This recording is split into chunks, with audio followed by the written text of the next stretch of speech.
What is up, everybody? This is I was about to say Mike on the mic. This is the Back to the Future podcast with your host, Micah McFly and Big Dalt. Attaboy. We're going to change that. We're just going to call it Dalton now at this point. I think it should be Dirty Dalt.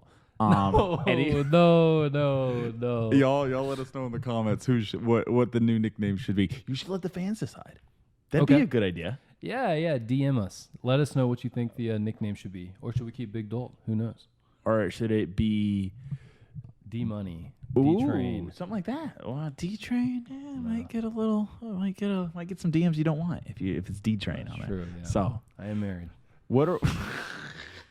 So we're talking today about TMNT, Teenage Mutant Ninja Turtles Mutant Mayhem. It just debuted here at the beginning of August. We saw it last weekend. Yes, sir. The first weekend it was out. Mm-hmm. We saw it in a great theater down here in Lakeland. Mm-hmm. And it was a XD. It was a I don't think it's a Cinemark. Wasn't that experience just really nice?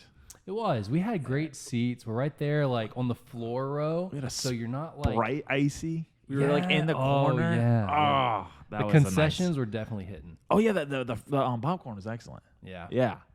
So overall, it was a great time. It wasn't a super packed movie theater. Coming off of watching Oppenheimer and Barbie, like you're in your seat, you're surrounded by strangers. Like the worst thing about this showing was there's a few kids, but they were very well behaved. Yep. So it wasn't even really anything crazy going on with that either.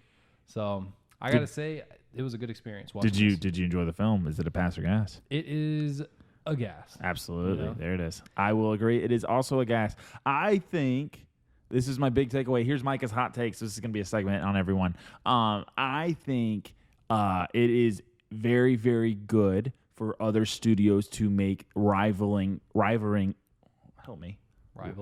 Rival.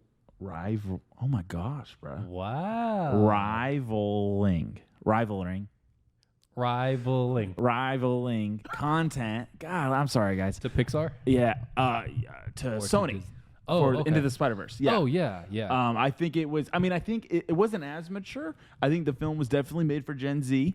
Not that I didn't enjoy it, but it had a lot of Gen Z comments. It's a PG film as well. It's a PG film, so it's definitely intended for a little bit different. And I think it was like a for the family film. Like I think a dad could take his son, and both would get jokes differently. I think there would be times where the son leans over to the dad and is like, "Hey, why is that funny?" And I think in the opposite. I think there'd be times the son's gonna be cracking up, and the dad's like, "Yo, why is that funny?" This is stupid. They appealed to both audiences, I think, really, really, really well. And I thought it was really, really well done. I thought the voice talent. I thought Jackie Chan killed it. Oh my goodness, Ice Cube Cube's killed it. Ice Cube's an extremely underrated actor. I'll tell you something about the voice actors. The actual turtles, they got teenagers, like teenage boys, to voice them, and they killed it. They did really great. They knocked each turtle had their own personality. In the animation style, of course, more than just the way they look, but in the way they move, the way they interact, their decision making. But then the characters, these young boys, like really bring something special to each one of their characters as turtles, and they really knocked it out. So kudos to them. I know a lot of people have been talking about how great of a job they did. Well, like I feel like in the old show that used to come up on Saturday mornings, those are like early 2000s. Yeah, those turtles were a little intense. Like you kind of got the feeling like 25-year-old Ninja Turtles. You know what I mean? You really got the essence that they were actually teenagers in this film. I think they really carried that home. That's a good point. When you think about Teenage Mutant Ninja Turtles, but then you think about like them with the white eyes, being vigilantes. That's the one I'm thinking of. Yeah, they were a little intense. They don't feel like teenagers. No, don't feel like teenagers at all. But this one, they definitely felt like. I feel like they were all 15. Like they were all 15, and they were funny, and they had a sense of humor, like you were saying. They all had different personalities. They just want to go to high school, in the movie. That was nice. Yeah, that was a nice little turn. They just wanted to fit in. Like how much of a better movie made for children, right? Right. That is crystal clear. A great family message, a great positive message. Yep. And speaking of family, Splinter is their father. Throughout the comic series. And he grows in this movie as well. So think about what the parents, the way that they're, their relationship with their children, there could be some introspection that they take away from it. So really great.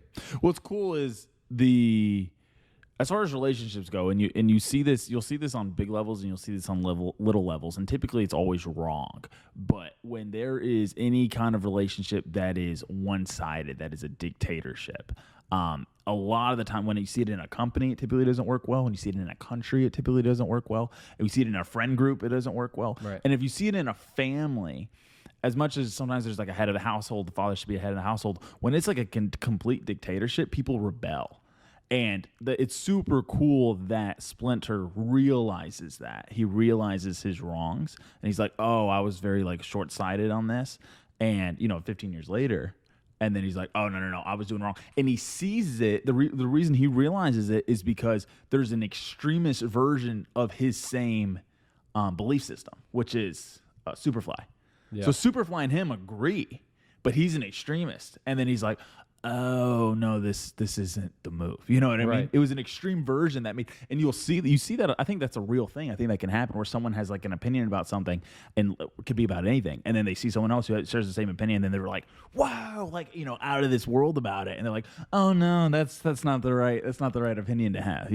I think the difference between the two characters is Splinter was willing to see he was wrong. Mm-hmm. Absolutely. And so that's great, because in the real world, like, you can be dead set on something and still be wrong. Mm-hmm. And then as soon as you realize it, you kind of bring healing to any of those relationships that could have been affected by it. And that's exactly what we saw. Yeah, and in a world today where tribalism and there's these barriers of like, oh, I believe this and I'm on this side, or I look like this and I'm on this side. It did a good job of showing that. Like, okay, this does exist, but it doesn't have to be at the extent that it is today. Like, those barriers can be broken down. People can coexist that are different. Like, the Ninja Turtles are so much different than the other kids in high school. And when they actually, and are we ruining the movie for people? Yeah, there's nothing to really spoil. Okay. Okay. The movie's been out for weeks. So if we should have prefaced this in the beginning. If you haven't seen it, go see it. And if you have seen it and you want to talk to us about it, or if you just don't care about spoilers, then keep tuning in. But they're literally a different species. They've grown up completely different than everybody else in high school. They go to high school and they're welcomed with open arms. You know what I mean? And I think that can be true today. Whereas, if you have a different belief system, different creed, or different religion, a different race, and it's a good, like you were saying earlier, it's a good message. It's a beautiful message that be had. It's so Splinter, towards the end of the film, what we were talking about, Ice Cube's character, Superfly, which is the villain, him and Splinter both agree that humans are bad. Mm-hmm. And that's because as mutants, they were treated poorly. Right. They weren't accepted into the world. Mm-hmm. And they both had very similar experiences as father figures to these other mutants. Master Splinter with the Turtles, and then Superfly with all of his mutant brothers and sisters. Because he has a whole posse of like his, villain crew are other mutants as well, and they were all rejected by humanity in different points in the timeline. And so Superfly wants to end humanity. That's kind of the conflict of the film, and at the end of it, humanity ends up accepting the Turtles as being heroic and trying to save them, even though they treated them poorly. And so they help Splinter, and they help they help the Turtles. Right. And then by the end of the film, the other mutants are like, I don't want to destroy the world either. So everyone's against Superfly at this point. He's the only one that is still trying to create division. So division is the villain in this movie. And that's great that they're trying to overcome that. You're just talking about all the different polarizing topics that so many people just are flooded with every day on their feed and at their conversations at work. And that's all you're hearing is division and people being split apart. The bad guy in this movie is literally division. Right. It's the idea of splitting people up. Yeah. And so people coming together is how they overcome the evil. Yep. Unity is what, And then by the end of it, the good wins. So great family flick. Yeah. Definitely a gas. And I got to say, so it's got a 96, as we're recording this, it's got a 96 on Rotten Tomatoes. So audiences are definitely loving it as well. I think critics might say, the animation style or anything. It's different, yeah. The budget for this movie was only $70 million, which I know we say only, but Oh, that's low for what it was. I wouldn't have guessed more. Yeah. Elementals was like 200 million. Right. Right. And then Beyond the Spider-Verse, I think was like around 100 million. Okay. So this movie is definitely in the hit range because of how well it's performing. I think right now it hasn't made its money up entirely. I think as we're recording, it's around 53 million 55 million not going into the second weekend being in the box office. So that's pretty insane. Yeah. So definitely doing well for itself. And we're talking about this like it's a super. I feel like we're painting a picture that's a heavy film. It's not. It's fun. It's super fun. It's super fun, and I think the underlying topics that we're talking about that we caught are super elegantly placed in the film. Yeah. And it's super subtle. It's not like you feel overwhelmed with anything. It is a fun film. Do not be scared to take your kids there or anything. I think kids and parents and everyone else would enjoy it. It was awesome. Oh, let's shout out Ao. She did an awesome job. Okay, yeah. Thank you, chef. I've talked to a few different people about the movie, and of course, we're talking about polarizing topics. Like, this is something to just talk blatantly about. But historically, April O'Neil in the TMNT comics has been a very attractive, like, white woman. Right. Like, that's supposed to be a teenager, but she was always drawn, obviously, like how every other comic, hottie was in the 80s and 90s. But she's literally, like, just a young, in high school, black girl. They don't talk about her sexual orientation at all. There's no like agenda-driven politics in there. It's just a movie where she's just a young black female that wants to be a reporter and is not very good at it, but she's very driven. They don't sexualize her either, which is nice. Yeah, let's not have that. Right. You know what I mean? Right. In a PG film, especially. Yeah. Yeah. It's a mature choice by the directors and the people making the decisions on what these final character designs are going to be, I think, to have something different.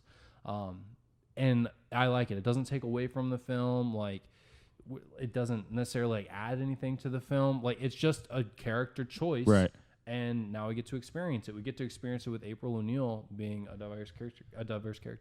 And that's fine. We're talking about they're in New York City. Like, let's be realistic about things. So it's good movie, good choice. Ao crushed it for sure. I think she's going to be getting plenty more voice acting work now. She's one of the hottest up and coming actresses in Hollywood, in my opinion. Yeah, she's in another film called Theater Camp. Have you seen the trailer for that? Oh no. Oh, it looks funny, and I'm going to see it just because she's in it. Man. Like she's becoming that for me. Like one of those actors or actresses where if they're in it, I just want to see her performance because I know I'm gonna like her performance, and I just want to support her because I like her so much. Did you see her review of Empire Strikes Back? Did you send me that? Oh yeah, so funny, so funny. Sorry, off topic, but it goes to show like her age too. Yeah, she's like, I'd never seen this. I knew she was pretty much roasting Yoda. Right. She was like, she gave it a great review, which is great. She was like, I've only seen Baby Yoda, but like seeing Yoda was, he's busted. So funny. So funny, bro. She's funny. Yeah, her TikTok is very funny too. I know we're a little off topic, but her TikTok is hilarious. Yeah. Like from their stuff that they did with the set of the bear, like her and Maddie Matheson, which was like the chef on role there. It's hilarious. She's top tier, man. I think if she, there's always artists, there's actors and actresses and singers that get really hot. And you think, oh, like they're gonna be the future, and then for whatever reason they they fizzle out. So, but I think as long as she stays at it and keeps her foot on the gas, I think she's gonna do great. I really think she's got like a super bright future. Yeah, I think so. There's a concept called upper limit problems, and a lot of people like Jonathan Majors, like he was at the top of his career, right? And then he got into the trouble with that, and we'll see how that plays out.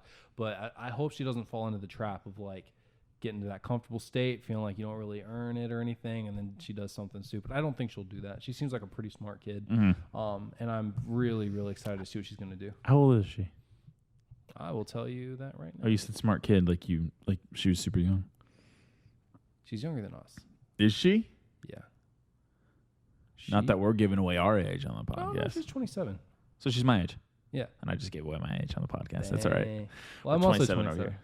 Ao, I'm so sorry for calling you kid, but Yeah, bro. that's the role you She's play. a I'm she's a sorry. young woman. Hey, She's we great. love you. We adore you. I am a huge AO fan. Yes. Let's go, Ao. I would co-star next to you anytime. I will be an extra if you need extras. We are not gilded, but we support people who are gilded. So let's not look like a greedy, SOB either. No.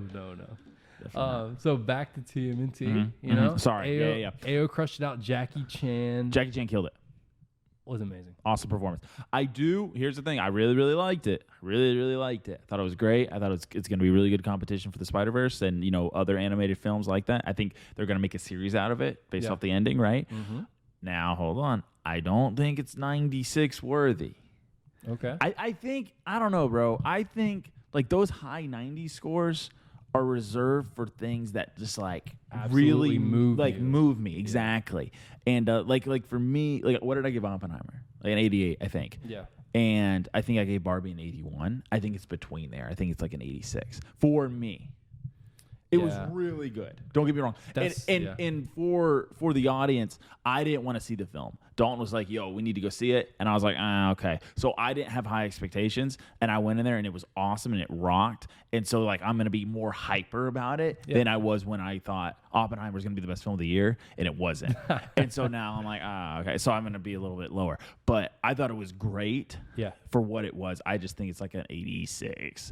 Yeah. I'm happy with that. For it to be a cool 90 minutes, quick story. Extremely well paced, by the way. Yes. Yeah. Extremely well paced. I agree. It didn't take too long with it. It didn't feel like it needed to be shorter. I'd give it a high 80s. I'd probably give that an 88. We gave Oppenheimer a 90. Right.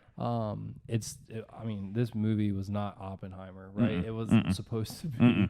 But in terms of just enjoyment from start to finish, for all things considered, I'd take it a few points below that, but it was still certainly enjoyable. But still really good. Like, I'm not trying to take away from that. And our scores may be different than everyone else's. You know what I mean? Like, we constantly are critiquing film and going through film. So, like, for us, like, you may see it and say it's the best film ever. Like, I've heard people, I have heard a reviewer say it's the best movie of the year. So take ours with a grain of salt. It's just what we think. Look, we liked it enough to go get pizza tonight. Oh, yeah. And we had to film stay with on it, topic. Absolutely. There's a piece still in there. It was good.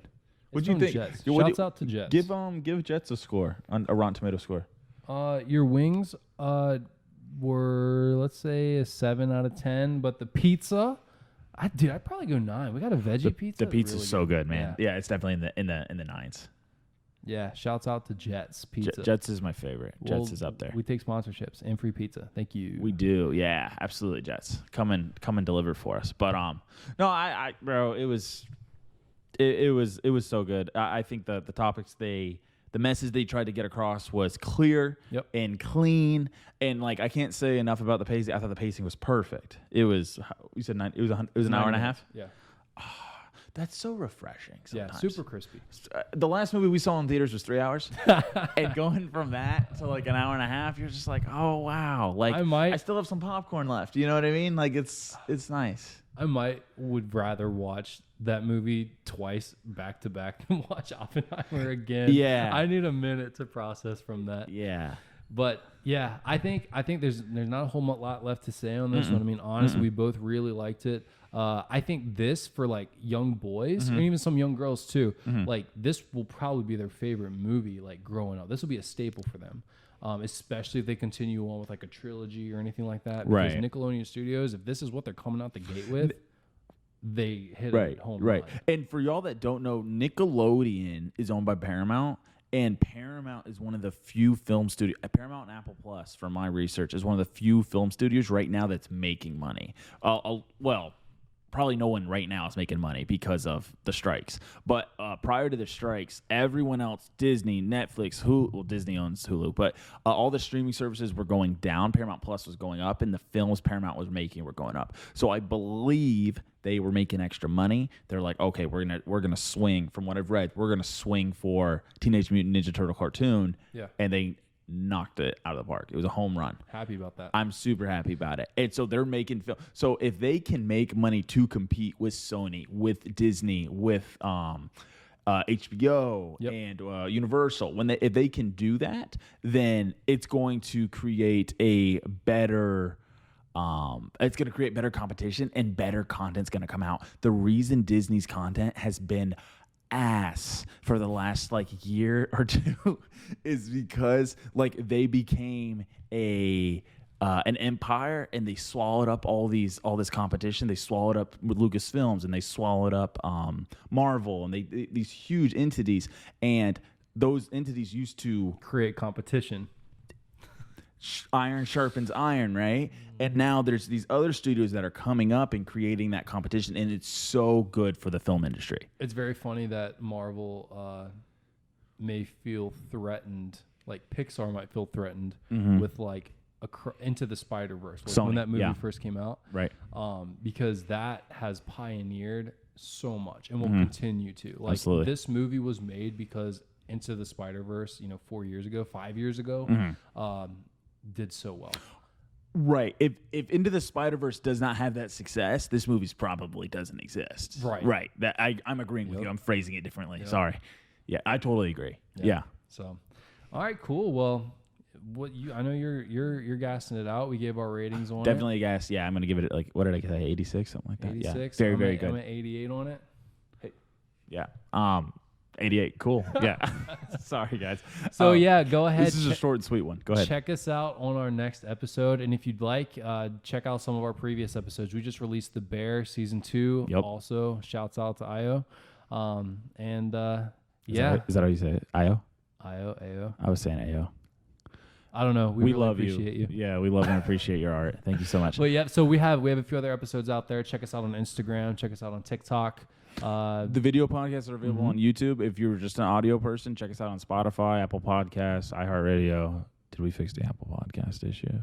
Apple Podcasts, we're working out for you. Or if Apple Podcasts isn't working, please jump on to Spotify or something else. Or YouTube. Everyone has YouTube. Go check us out on YouTube, man. Help us get our YouTube videos up. You can look at our beautiful faces. But shoot us in DM. Get involved with the community. We're building up. We're growing. So, we'd love to hear from you. We appreciate you listening. Thanks. This is a review. We are out.